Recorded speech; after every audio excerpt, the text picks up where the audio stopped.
윤석열 대통령이 전당대회 출마를 놓고 고심 중이던 나경원 전 의원을 장관급 자리에서 모두 해임했죠. 징계성 조치라는 평가 속에 친윤계에선 나 전 의원을 향해 반윤 우두머리다 이렇게 낙인을 찍었습니다. 나 전 의원도 제2의 진박 감별사냐고 응수했는데요. 다만 윤 대통령을 향해선 한껏 자세를 낮췄습니다. 관련 내용을 정치인사이드에서 짚어봅니다.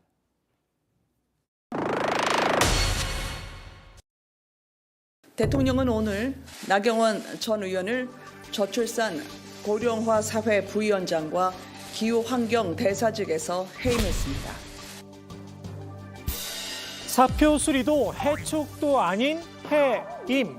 나경원 전 의원을 향한 대통령실의 메시지는 분명했죠.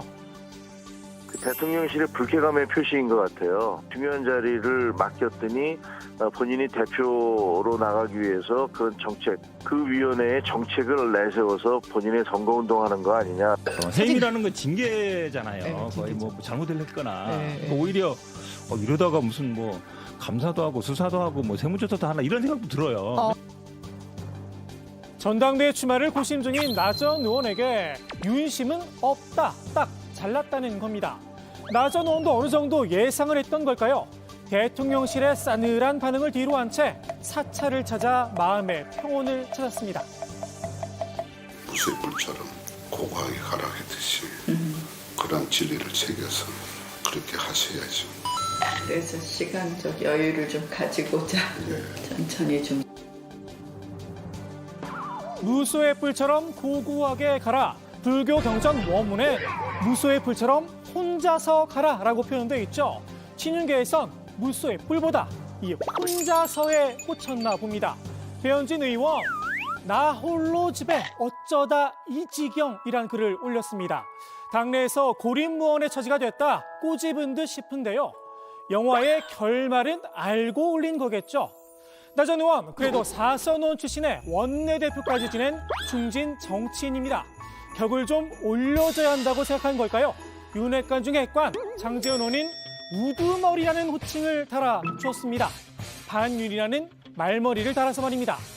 나 전 의원과 장 의원, 제2의 진박 감별사냐, 제2의 유승민은 되지 말아라. 날선 말을 주고받으면서 난타전이 이어졌습니다. 윤핵관과 불편한 관계를 유지하고 있죠. 타의적 비윤 후보로 분류된 당권 주자들도 정쟁에 참전했는데요. 뺄셈의 정치가 당을 망치고 있다. 나 전 의원을 엄호했습니다. 누가 이기든지 거기에서 우리가 승리할 수 있겠다는 그런 마음들을 함께 모으고 그래서 당이 컨벤션 효과를 얻어야 이제 그 굉장히 바람직한 전당대회 아니겠습니까? 네. 근데 이게 오히려 분열로 가고 더 나쁜 거는 그 예전에 진박 감별사 때문에 네. 완전히 그 다이길 선거를 망친 적들이 있습니다. 당내 분란이 격해지자 정진석 비대위원장이 심판으로 나섰는데요. 오히려 논란에 불을 붙인 게 아닌가 싶습니다. 편파 판장 논란이 일 수 있는 발언을 내놓은 겁니다. 우리 당은 윤석열 대통령의 얼굴, 윤석열 대통령이 이뤄낸 성과로 내년 총선을 치르게 될 것입니다. 야당이 내년 총선의 성격을 뭐라고 규정하겠습니까? 윤석열 정부에 대한 중간 평가라고 할 것입니다. 대통령과 집권 여당은 샴쌍둥이 같은 한 몸이 되어야 합니다. 혼연일체로 움직여야 합니다. 대통령과 여당은 샴쌍둥이 같아야 한다라. 2분 정도만 가능할 듯 싶죠. 며칠 전에 여론조사를 했는데 김기현이가 1등 했답니다, 여러분. 눈빛만 봐도 서로 통하는 마음으로 윤석열 대통령을 성공시키고 대한민국 좀 잘 살게 해달라, 이런 말씀이라고 저는 확신합니다, 여러분.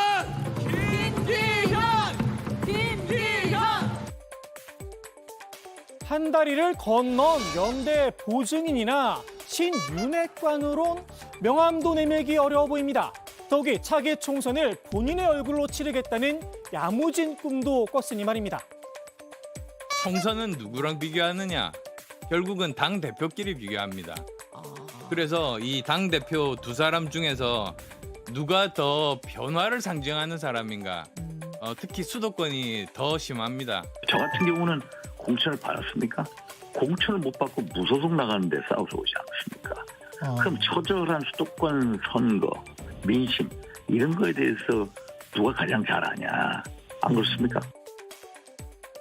아예 대통령 손에 해임이 된 나 전 의원은 굳이 두말할 필요가 없을 듯합니다. 윤석열 정부 앞에 놓인 시대적 과제가 엄중합니다. 심각한 저출산 고령화, 갈수록 치열해지는 국제 경쟁과 세계 질서 재편. 윤석열 정부의 시대적 과제로 첫손에 꼽히는 저출산 고령화 문제를 대통령실과 불협화음 끝에 내려놨으니 말입니다. 정 비대위원장은 대통령을 공격하거나 당을 흠집내면 선관위에서 제재를 가하겠다고 경고하기도 했죠. 여기가 북한이냐, 남조선 최고처럼 인민의힘으로 바꿔라. 당 안팎에서 쓴소리가 이어졌는데요. 대통령을 공격하면 말하자면 당이 나서서 제재를 가하겠다 겁주는 거 아니에요.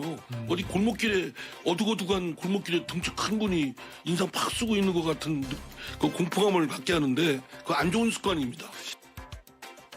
정 비대위원장은 혼연일체를 강조한 것뿐이란 설명을 내놨는데요. 발언에 대해서 부적절하다는 지적도 나왔잖아요. 그거에 대해서 어떻게 부적절하다고 생각하지 않습니다. 그야말로 첫째도 둘째도 혼연일체의 집권 여당의 모습을 국민들에게 보여주는 그런 노력들을 다 기울여야 되겠다는 그런 취지로 이해해 주시면 되겠습니다. 건강한 대통령과 여당의 관계인지는 모르겠습니다. 상권 분립, 민주주의의 기본 원리이기도 하죠. 정 비대위원장이 교통정리에 나선 이유 답답함 때문이란 해석이 나오는데요. 지금 정진석 비대위원장도 상당히 속이 상하실 것 같아요. 전대룰도 바꾸고 나름대로는 그 세팅을 잘 해놨다고 생각을 하는데 싸움이 벌어지고 있으니까 답답하고 그런 부분에 대한 의사표시라고 생각을 할 것이고요. 정 비대위원장이 공을 들인 룰 세팅, 함정을 잘못 파 답답할 거란 지적도 있죠. 유승민 전 의원을 배제하기 위한 장치였던 결선 투표제의 도입이 자칫 악수가 될 수도 있다는 겁니다. 나 전 의원이 변수가 된 건데요. 반 김기현 연대의 표심, 절반을 넘을 가능성이 커졌다는 겁니다. 김기현 대 유승민, 나경원, 안철수, 김기현 그다음 윤상현 이 중에 한 명 올라올 거 아닙니까? 네, 어차피. 그러면은 1대1로 붙여야 되지. 이거 다 결선 투표할 텐데 지금의 1, 2, 3, 4, 5등 가르는 건 의미가 없다. 아무 의미가 없다. 지금 룰상으로는 아무 의미가 없다는 거죠. 아무가 없는 거지. 그래서 정진석 비대위가 함정을 잘못 팠다.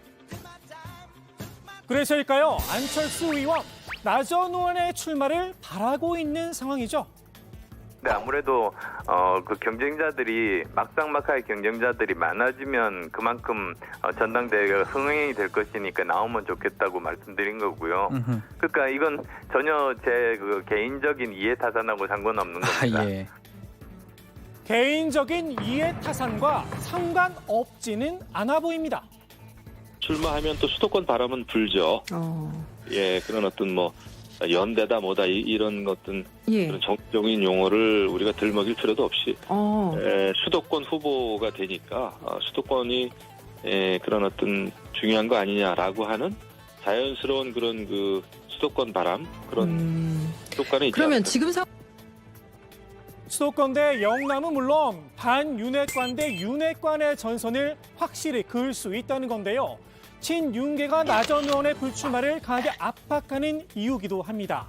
친윤계의 바람과 달리 나 전 의원은 이미 출마 결심을 굳혔다는 소식이죠. 최종 입장은 윤 대통령이 귀국한 이후에 밝힐 걸로 보입니다. 요 며칠 사이에 행보라든가 페이스북에 올린 글을 보면 출마 의지는 명확해 보이지 않습니까? 다만 이제 대통령이 국익을 위해서 외국에 나가 계시고 하니까 그 기간에 어떤 의사를 밝히는 것은 좀 예의가 아니다. 국내 정치 걱정하시게 만드는 그래서 이제 귀국 후에 의사를 밝힐 걸로 제가 알고 있고요. 나 전 의원이 윤 대통령의 해외 순방 성과를 가릴 수도 있다는 지적이 벌써부터 나오고 있죠.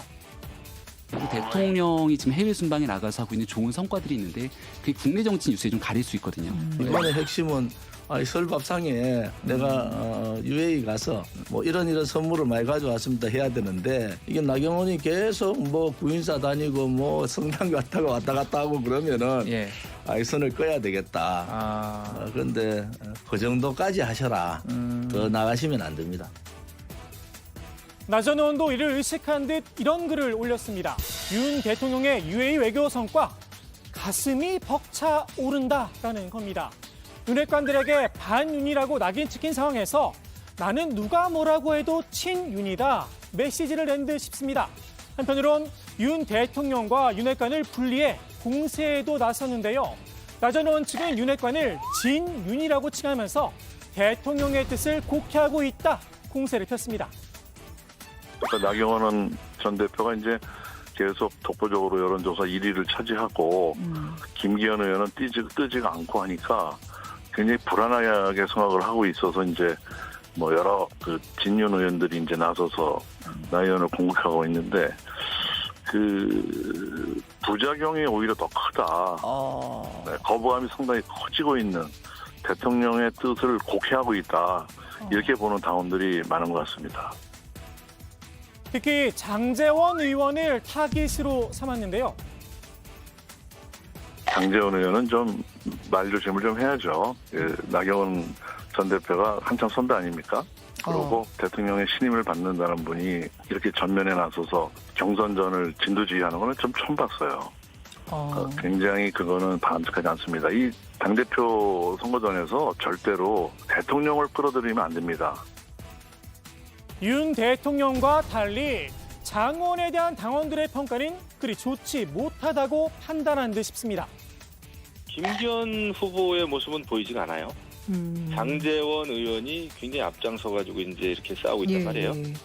이게 뭘 의미하냐면, 이거 김장연대라고 하는 게 따지고 보면은 그 김기현 후보를 찍으면 장제원 의원이 다 하는 거 아니야? 장제원 의원 밉상입니다. 밉상. 국민 밉상 윤핵관. 실질적으로 장제원 의원이 당원들, 뭐 국민들은 빼고 당원들 투표하면 1, 2% 바뀌었습니까? 특히 장제원 의원 말 함부로 안 하며 그 입을 닫아라. 정치권에서 저출산이 부위원장 인선을 놓고 장 의원의 입김설도 돌았습니다. 현재 후임으로 내정된 김영미 동서대 교수는 친윤에게서 낙선받았다는 오명을 받기 딱 좋은 위치에 있습니다. 동서대는 친윤 장제원 의원의 부친이 설립하고 모친이 재단 이사장이며 형이 총장으로 있습니다. 친윤계에서도 나전 의원을 겨냥한 카더라 설을 흘리기 시작했는데요. 나전 의원이 장관 자리를 너무나 원해 임명하려고 했지만 못했다. 그 이유는 본인이 잘 알 거다. 운을 띄운 겁니다. 진행 절차가 있었는데 왜 그때 장관 자리를 안 줬을까요? 그건 본인이 제일 잘 알겠죠. 이제 이게 장관 자리는 국회에서 청문 동의가 이루어져야 되잖아요. 네, 검증하죠. 지금 저출산 부위원장 같은 경우는 국회 청문 절차가 없이도 없어요. 임명이 가능한 자리예요. 네. 그거는 이제 유추해서 판단해 보세요. 무슨 뜻인지. 이 이야기는 뒤집어서 이야기하면 친윤이나 대통령실에서 나경원 전 의원에 대해서 뭔가 또 하나의 카드를 쥐고 있다는 것을 암시하는. 당대표 출마 여부를 놓고 여권 내에서 이렇게까지 싸울 일인가 싶은데요. 대통령이 총재직까지 겸하던 그때 그 시절을 그리워하고 있는 건 아니겠죠. 오늘의 정치인사이드, 지금의 국내임 상황과 묘하게 맞아떨어지는 이 랩으로 마무리합니다. 전두환 시대 였다면 네가 나 건드리면 같이 바로 지하실